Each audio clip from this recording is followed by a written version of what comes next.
ठीक है भाभी, अब चलो, मेरे भी भूख बहुत जोर से लगा है भाभी।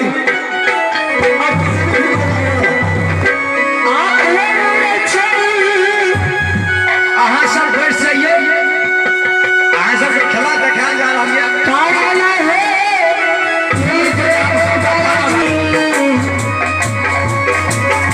भाई सुना सिंह, चलो भाभी मेरा साथ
चलो यहाँ से जल्दी। ठीक है तो चलो।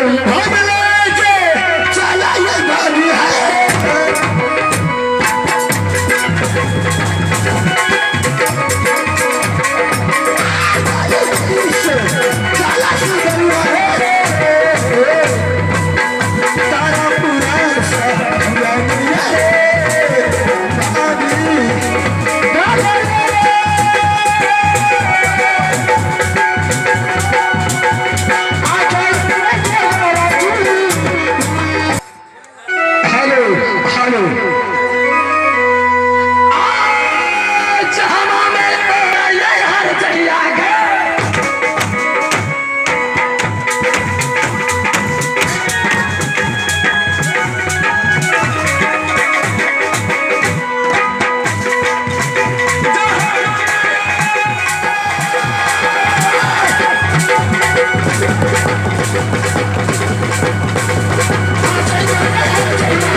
मास्टर साहब चाहिए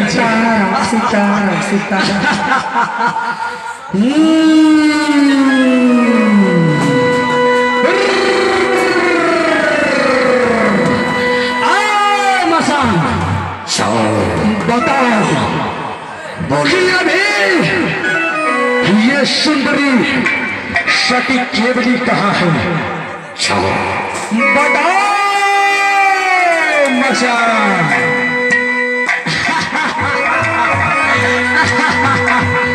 क्या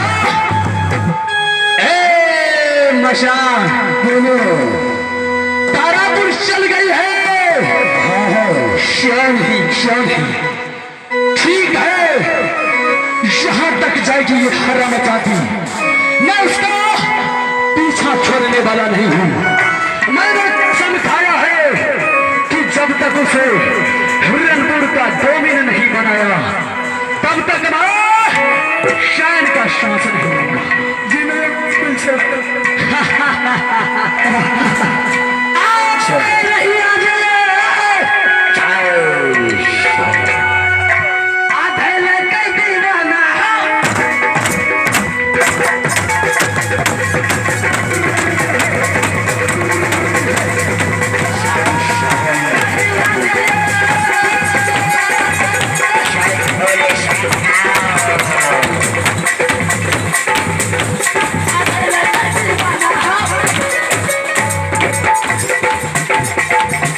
सारा पूरे शहरिया के हो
भैया मैं तो आधा रास्ता पहुंच चुका हूं, लेकिन यहां से 2 रास्ता है। यही है तारापुर शहर, लेकिन इस दरबार में ना कोई मंत्री है और ना कोई मुंशी है। अरे है कोई कि नहीं रे?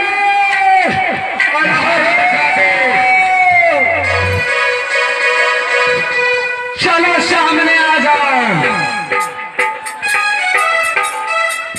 क्षमा करूं, हमारी मदद करना ना, नहीं तो हमें बता दो, मैं तुम्हें घर से फेंक दूंगा।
सबसे पहले ये बताओ, ये कौन सा राज है? ये राज है तारापुर। क्यों नहीं? और इस राज में कौन कौन रहता है? इस राज में? हाँ, इस राज में कोई नहीं रहता, मैं अकेले ही रहता हूँ। तुम कौन हो इस दरबार का? इस दरबार का हम मंत्री हैं। क्यों नहीं, क्यों नहीं? और इस दरबार में कोई नहीं रहता है? और कोई नहीं रहता है। कसम खा करके बोले कोई नहीं रहता है? तोरा बहन पर कोई न रहे। अगर गलत बात निकाला तो सोच लो ये जाट का डोम है कि साला डोमरा फमरा इतना मारूंगा चबूतरा लाल कर दूंगा। साला देखे छी कुंडा तू आराम से आराम बता दे। सारे गांव से देखो मैं डोम हूँ, मेरा ही नाम है बालाराम डोम। अरे बाबा राम नाम अगर मेरा ब्रेंड घूम गया तो चिन्ह ले पापा ही ये सरवार है।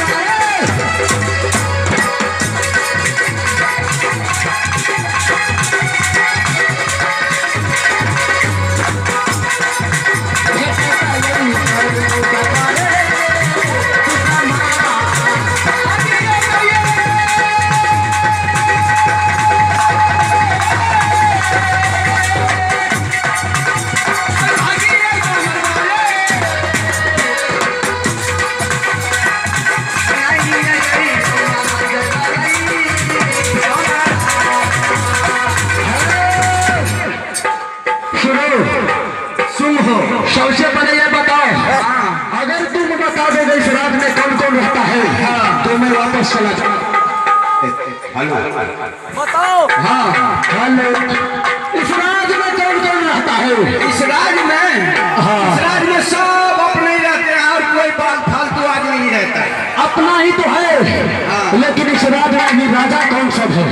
इस राज में राजा हाँ। शोभा सिंह है अच्छा और रोना है, धुना अच्छा, है, और कोई नहीं है।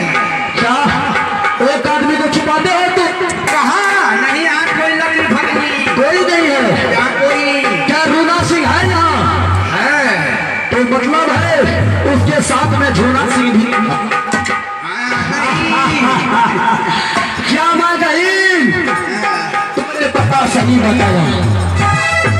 तो मीरन सिंह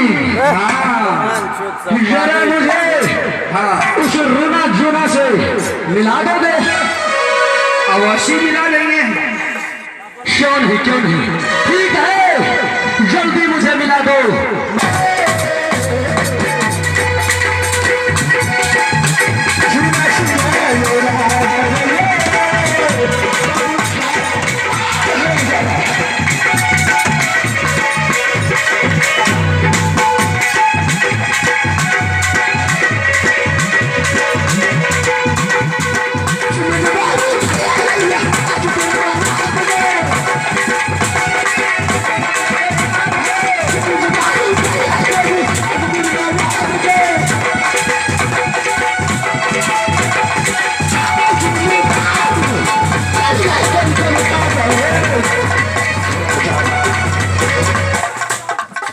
भूतनाथ आ गया। भूतनाथ है। अरे उसको इतना कुंडा मारे फिर भी परेशान हो गया। साला उठा के पटक देते थे, फिर वो खड़ा मुझे कुछ नहीं कहा।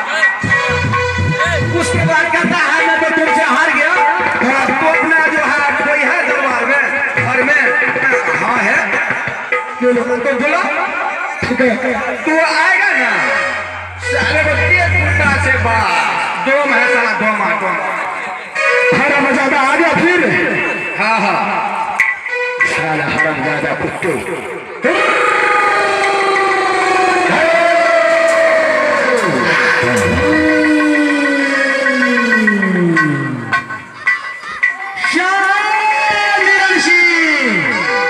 यही तुम्हारा राजा है।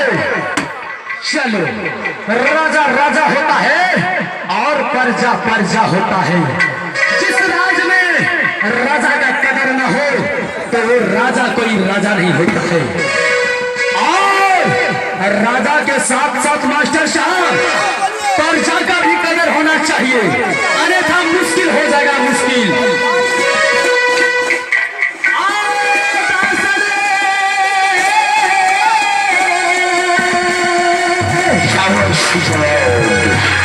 आज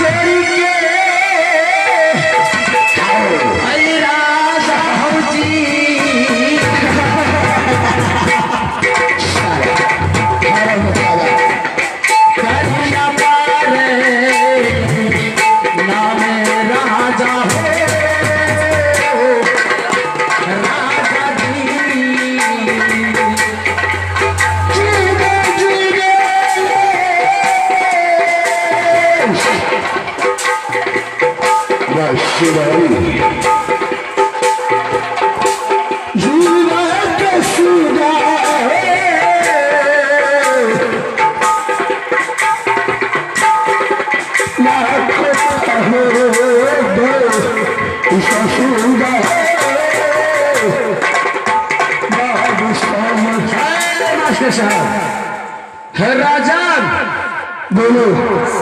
मैं आपसे एक बात पूछने के लिए आया हूँ। एक बार तुम 100 बार बोलो, और जो बात मैं पूछता हूँ उसका जवाब मुझे सही देना। चलो ठीक है। ये बता राजन, बोलो, कि इस राज में कोई नई नवेली दुल्हन आई है?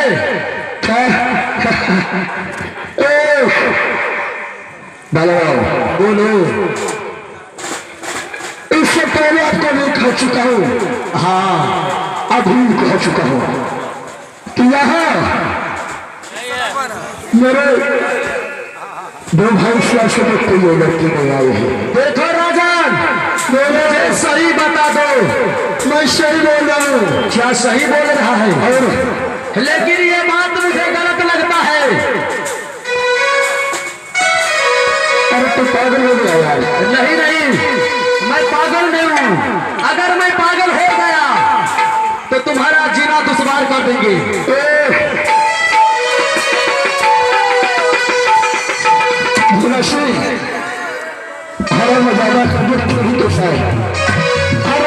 हमारा बर्बाद का चलते हमारे मन करता है रमजादा। सही बताओ। मैं सही बोल रहा हूँ। क्या इस राज में दुल्हन नहीं आई है?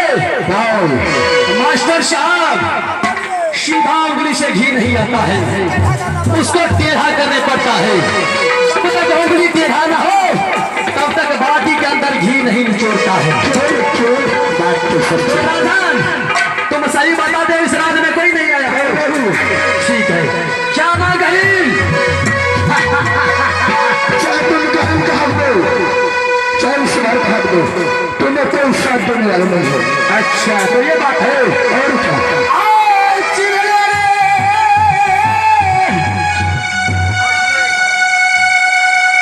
बात कही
चलो नहीं बताओगे तो बोलो। तुम्हें दरबार में चढ़ने के लिए तुम्हें हमारे साथ जाता है, क्या करना पड़ेगा? क्या तुम्हारे साथ मुझे युद्ध करना पड़ेगा? और क्या? क्यों? तुम अभी बच्चे हो, इसलिए कहता हूँ तुम मेरे साथ युद्ध मत करो। सुनो दोनों, बोलो। बच्चे मत समझना, अच्छा हरामजादा, कुछ ही क्षण में तेरा मैं चाचा बन जाऊंगा हरामजादा। क्यों नहीं क्यों नहीं, तो तुम चुप करने के लिए चाहते हो? चलो हाथ से करोगे या खंजरों से?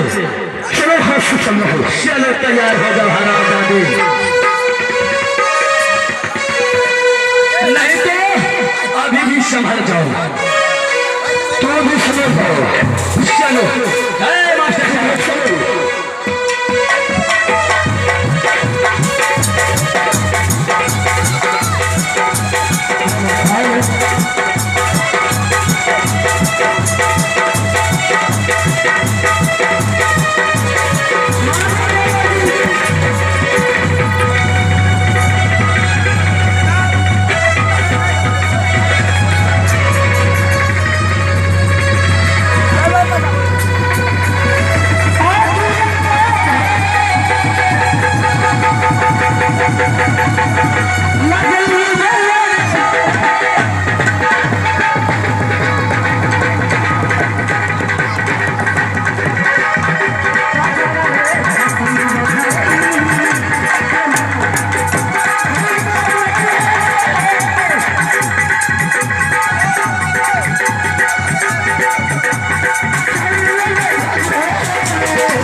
हरामजादे, चलो चलो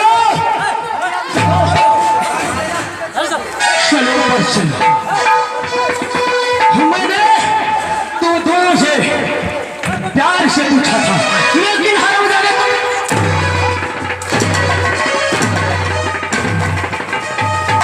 नहीं बताया। अब देखो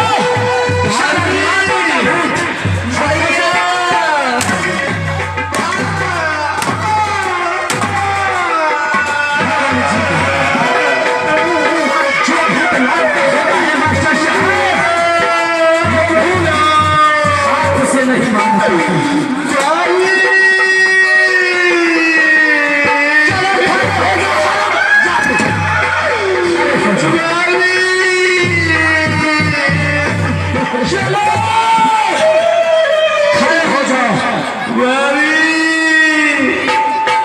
सुनो, तुम्हें कुछ खाने का दिल करता है? नहीं, क्यों नहीं? और किसी से मिलने का दिल करता है? नहीं। चलो हरामजादे, तो मरने के लिए तैयार हो जाओ। हम क्या करेंगे, हम तो तुमसे पूछते हैं। तुम अगर नहीं बनोगे तो आज मैं तुम्हें माँ घर के मंदिर में बलिदान दे दूंगा। मुझे माफ कर दो हरामजादे।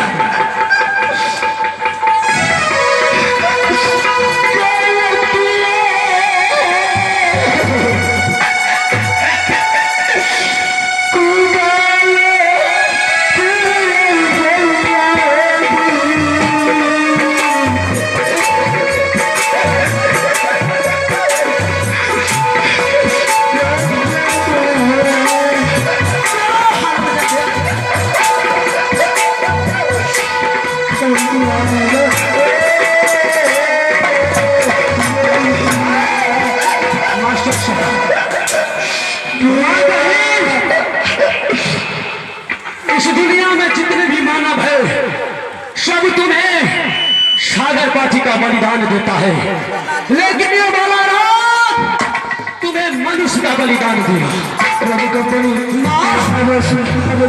मैं आ रहा हूँ तुम्हारे मंदिर में, इसका बलिदान जरूर दूंगा।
माता ही दुनिया में लोग सागर पाथी का बलिदान देता हूँ, लेकिन मैंने तुम्हें मनुष्य का बलिदान दिया हूँ। लेकिन ये हराम आजादी जहाँ तक जाएगी मैं इसका पीछा करता ही रहूंगा। जब तक मैं इसे हिरनपुर का डोमिन नहीं बना लूं तब तक मैं चैन से खाना नहीं खाऊंगा। क्यों मास्टर साहब?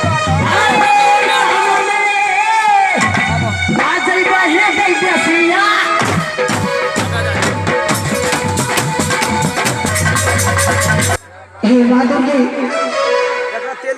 जाने आज मेरी देवर जी कहाँ है माँ?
पर खुश कर जो दीगर और मनुष्य जो बाबू का मिलकर घर के डर के बाबू का इकट्ठे से जेना लागे छै देवर जी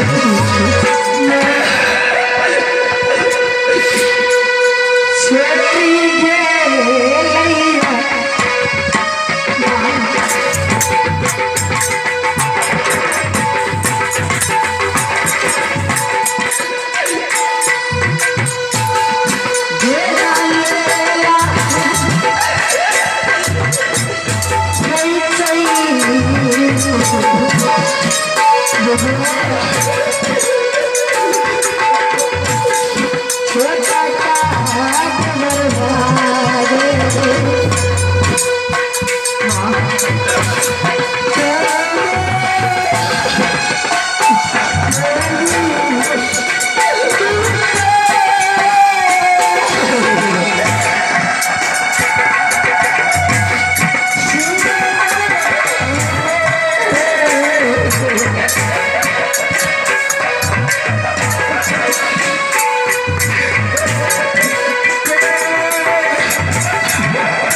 जी